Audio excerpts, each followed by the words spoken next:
Bonjour et bienvenue sur La Voix du Parfum. Faire entendre ce qui habituellement se sent, voilà ce que je propose dans ce podcast consacré au parfum. Écouter les fragrances, imaginer les effluves, se laisser porter par la voix et inviter l'ouïe et l'odorat à se donner rendez-vous avec votre imaginaire.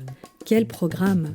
Laissez-vous transporter par les parfums et les mots et savourons ensemble cette rencontre avec le parfum au travers d'interviews aussi passionnantes qu'inspirantes. Bonjour et bienvenue sur La Voix du Parfum. Aujourd'hui, j'ai la joie d'accueillir Anne Camilly pour nous parler d'une exposition un peu particulière, inédite et somptueuse.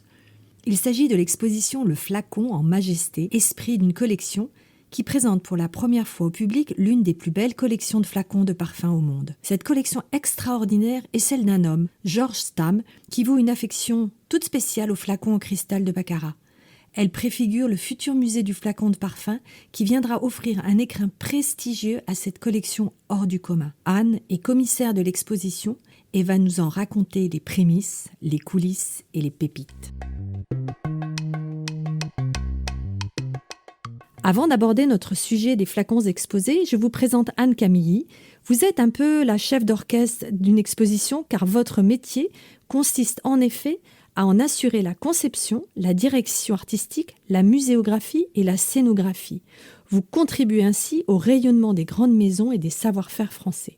Concernant notre exposition, c'est en fait le fruit d'une double rencontre, celle avec un collectionneur et celle avec des objets peu ordinaires, les flacons. Anne, bonjour, racontez-nous votre rencontre avec Georges Stamm. Qui est-il ? Bonjour Isabelle.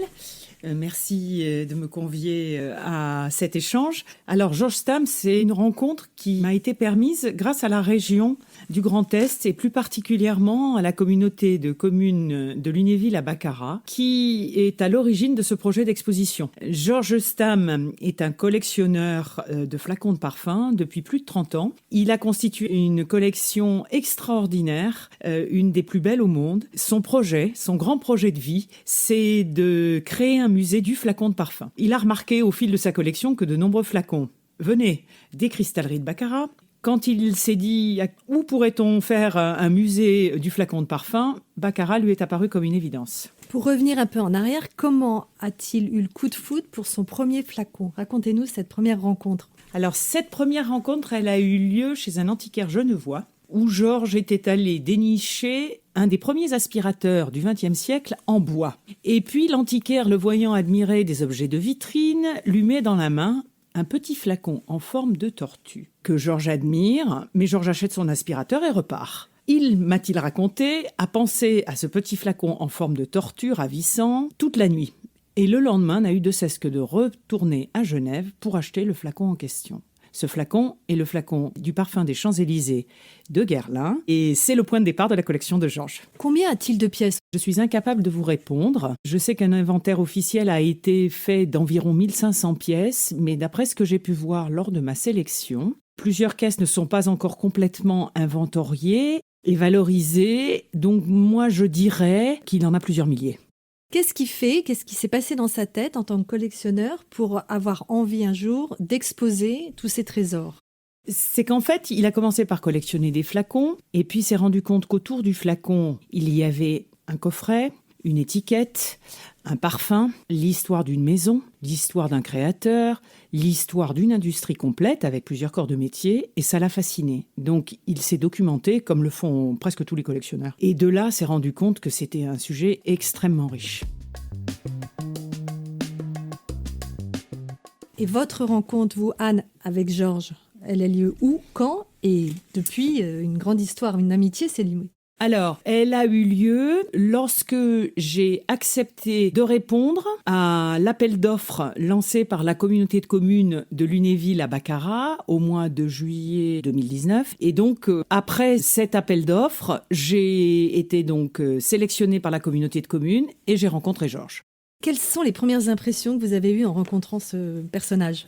Alors, c'est quelqu'un de très doux, qui a beaucoup de classe, c'est vraiment un gentleman qui au départ a été, je ne dirais pas méfiant, mais sur la réserve. D'abord parce que c'est son bébé, sa collection, donc on ne se connaissait pas, même si j'avais fait la démonstration de mes précédentes expositions et de ma relation très forte aux parfums et aux flacons de parfum. Donc il était un petit peu sur la réserve, et puis petit à petit, lorsqu'il a accepté de m'ouvrir ses caisses et ses cartons, il s'est rendu compte que j'étais au moins aussi passionné que lui, et donc on avait beaucoup de choses en commun, et à partir de là, tout s'est déclenché. Génial. Et alors, une fois les caisses ouvertes, vous avez dû faire votre choix. Comment avez-vous choisi parmi toutes ces œuvres ? On m'a expliqué que cette exposition, elle était le prélude à un projet de musée dans la ville de Baccarat, qui avait été initié 5 ans auparavant, lorsque Georges était venu rencontrer le maire de Baccarat, lui proposer de faire une dation de sa collection, puisqu'il n'avait pas d'héritier, que ce projet de musée avait démarré, puisqu'il y a un concours d'architectes qui avait été lancé et gagné par le duo Chartier-Corbasson, grands architectes parisiens.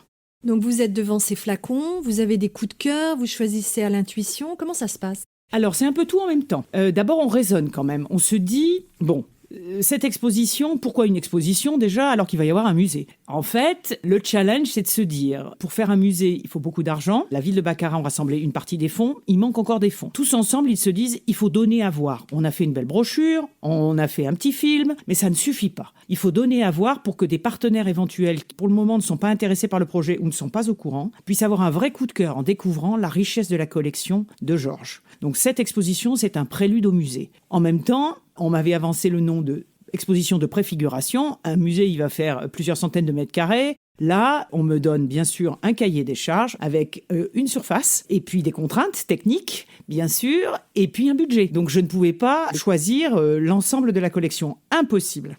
C'était pas trop douloureux ? Si, c'est assez difficile. C'est assez difficile. Alors, en brainstormant tous ensemble, on s'est dit qu'il y avait une thématique qui pouvait être très fédératrice et élargir le public des amateurs de flacons et de parfums, qui était de prendre un thème central et le thème principal de l'exposition qui serait les couturiers parfumeurs, parce que ça pouvait amener les aficionados de la mode, entre autres, et c'est aujourd'hui comme ça, on sait qu'on attire dans les ventes aux enchères un jeune public qui autrement n'irait jamais s'intéresser au patrimoine de la mode.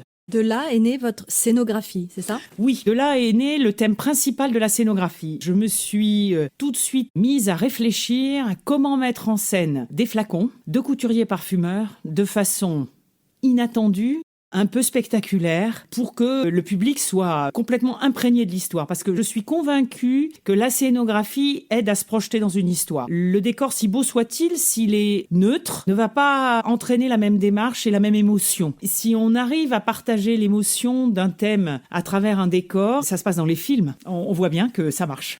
Là, il s'agit d'objets inanimés. Avez-vous donc une âme ? Et finalement, c'est un petit peu ce que vous faites en rendant au flacon une deuxième vie et vous racontez une autre histoire. Oui, c'est de cette façon-là que je les ai mis en avant. Alors, je ne sais pas si je vais tout vous dévoiler aujourd'hui. Non. Pas trop vous en dire sur le thème porteur de la scénographie, qui est le thème central de l'exposition sur les couturiers parfumeurs. Mais il est clair que mon intention, et je me suis un peu battue pour ça, pour défendre cette idée, devait être profondément liée à la mode. Et je crois que le public a ressenti naturellement que c'était légitime de présenter des flacons de parfum de cette façon-là. Qui dit mode dit podium, c'est ça, c'est l'indice ? C'est ça, c'est l'indice et je n'en dirai pas plus. Anne, vous nous parlez du flacon, du contenant, mais on ne peut pas parler de flacon sans évoquer le parfum. C'est impossible. Eh bien, vous avez raison, Isabelle. Et puis, au tout début de ma vie en parfumerie, puisque bien avant de faire du développement culturel, j'ai travaillé dans la parfumerie, j'ai commencé par travailler par une société qui faisait venir du monde entier des matières premières naturelles et qui composait des parfums. Donc, pour moi, il était inenvisageable que cette exposition consacrée à la magnifique collection de Georges Stam ne fasse pas un clin d'œil au contenu. Et donc, nous avons, avec Cinquième Sens, imaginé un parcours olfactif autour des grands parfums de la période de l'âge d'or de la parfumerie. Et donc, c'est une expérience fabuleuse pour le public à travers un petit diffuseur magnifique créé par Valérie Passmanian et Helmut Diepold et Michel Pozzo, qui s'appelle Le Petit Sniff. Donc, c'est une expérience individuelle extrêmement raffinée. Dans cette exposition, on va découvrir les grands parfums de l'âge d'or de la parfumerie. Dans cette exposition, je crois que nous sommes invités à rejoindre un cabinet de curiosité. Vous pouvez nous en dire plus ? Alors, j'ai toujours été fascinée par les cabinets de curiosité. Alors, ceux de l'origine, qui sont plus scientifiques, on va dire, bien sûr, mais aussi des cabinets de curiosité détournés sur des thématiques. Et en fait, la richesse du sujet et la richesse de la collection de Georges, parce que j'ai découvert que Georges ne collectionnait pas que les flacons. Il s'est mis à tout collectionner. Alors, il est fou des coffrets magnifiques de la période qu'on considère comme l'âge d'or de la parfumerie, c'est-à-dire de 1900 à l'après-guerre. Seconde Guerre mondiale, bien sûr. Mais aussi de tous les objets périphériques. Objets promotionnels, objets publicitaires, éventails parfumés, cartes parfumées, présentoirs, toutes sortes de choses. Jamais exposé, vous êtes en train de nous dire. Jamais exposé. Alors, à Baccarat, bien sûr, au musée de la parfumerie à Grasse, on a pu voir certains exemples. Je me souviens de l'exposition Paul Poiret que j'avais eu le plaisir d'admirer. Et effectivement, il y avait énormément de choses. Georges était d'ailleurs le principal prêteur de cette exposition. Parce que être collectionneur, on l'aura compris, ce n'est pas gardé pour soi, c'est partagé, c'est prêté, et là, plus que jamais avec ces flacons. Alors, je vous dirais qu'il y a 2 catégories de collectionneurs. Il y a les collectionneurs un peu névrotiques, qui mettent tout dans un coffre-fort et qui gardent ça pour eux-mêmes. Et puis, il y a les collectionneurs partageurs qui ont envie de transmettre. Et Georges Stamm fait partie de cette 2e catégorie. Ce qui est une preuve de grande générosité. On a hâte de le rencontrer en attendant. Oui, je pense que lui aussi sera ravi. Et vous verrez qu'il a quantité d'anecdotes à raconter.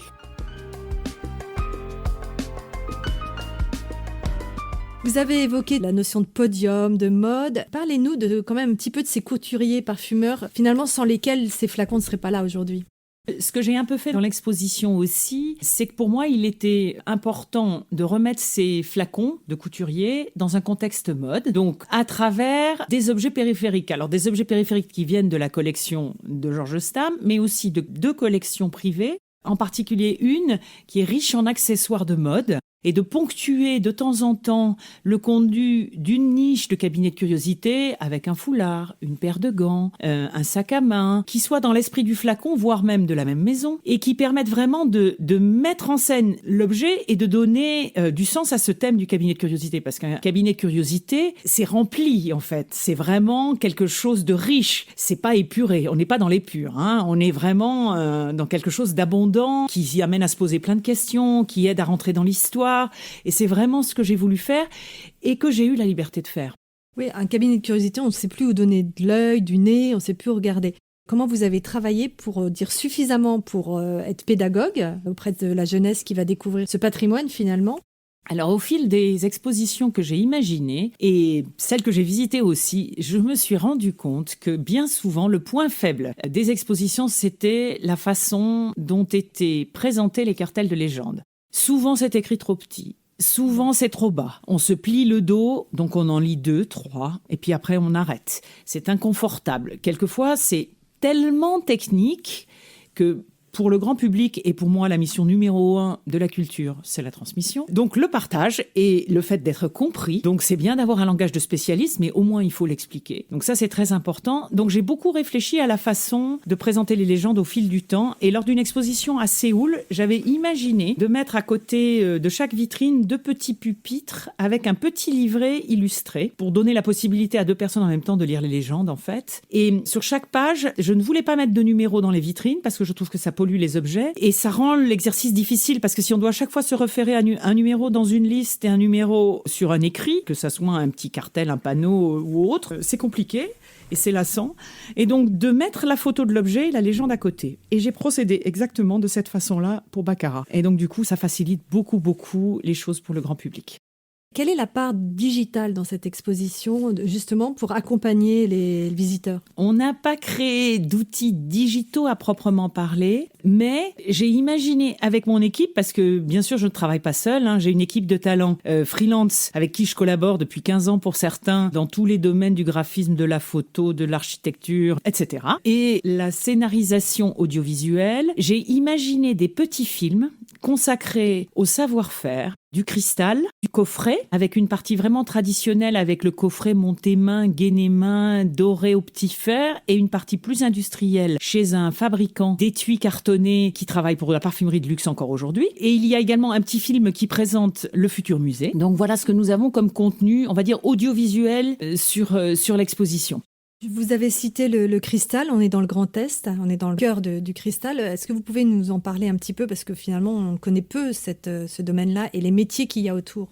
Le cristal, c'est un métier absolument fascinant, hein, comme celui du verre. Pour toutes les personnes qui ont eu la chance d'aller un jour dans une verrerie, qu'elle soit artisanale ou industrielle, on n'en ressort pas indemne parce que ce sont des images incroyables. Ce qui est étonnant avec le verre ou avec le cristal, c'est que ce sont des matériaux qui sont chauds et qui deviennent froids. Et ça, c'est quand même un truc incroyable, qui sont mous et qui deviennent durs, d'une dureté incroyable. Et dans le cas du cristal, ce qui est extraordinaire, c'est tout le travail de taille et de polissage qui est derrière. Et là, à Baccarat, et dans tout le reste de la région d'ailleurs, hein, chaque cristallerie a sa spécificité. On ne fait pas la même chose chez Dôme qu'on fait chez Lalique ou qu'on fait chez Baccarat ou chez Saint-Louis. Ils ont chacun leur force. Et ça, c'est absolument extraordinaire. Pour Lalique, tout le monde sait que le cristal dépoli, c'est quelque chose de magique. Chez Dôme, c'est la pâte de verre colorée. Chez Saint-Louis, c'est le cristal taillé et le cristal doublé, hein, qu'on appelle aussi overlay, donc qui permet d'enrober autour du cristal clair, du cristal de couleur, et puis ensuite de retailler et de repolir certaines zones pour créer un décor. Et chez Baccarat, on connaît Baccarat pour bien sûr ces lustres extraordinaires qui ont fait le succès d'ailleurs de la cristallerie de Baccarat au 19e siècle. Hein. C'est comme ça que Baccarat est devenu une marque connue internationalement dans le monde. Et d'ailleurs, quelquefois, les gens ignorent même qu'il y a une ville qui s'appelle Baccarat.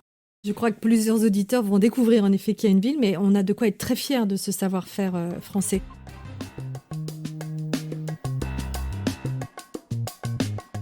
J'ai envie de vous poser une dernière question. Quel est le flacon qui vous a le plus touché, sur lequel vous avez eu une forte émotion? Question piège. Question piège, qui me demande beaucoup de réflexion.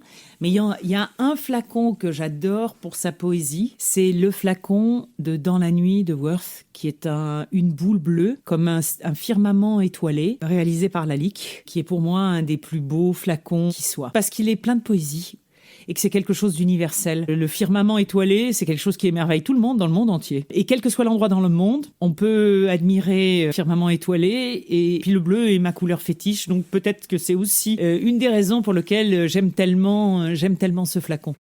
Sur cette belle image, je crois qu'on va s'arrêter là. Un grand merci, Anne, de nous avoir transportés dans cet univers qu'on a hâte de découvrir en 2021. Oui, j'espère bien que l'exposition va réouvrir. Donc, elle a ouvert le 5 février 2020. Elle est passée par les aléas du confinement, déconfinement, reconfinement. Elle a eu un nombre de visiteurs incroyable. Elle se déroule dans un lieu qui s'appelle le Pôle Bijoux à Baccarat, sur les bords de la Meurthe. Ce lieu a eu un nombre de visiteurs très élevé, malgré cette pandémie, beaucoup plus élevé que les années précédentes. Donc, j'espère que ça va porter chance à notre exposition pour la réouverture, que nous espérons le plus tôt possible en 2021. On espère avec vous. Post-scriptum, Baccarat, c'est près de Nancy. À bientôt.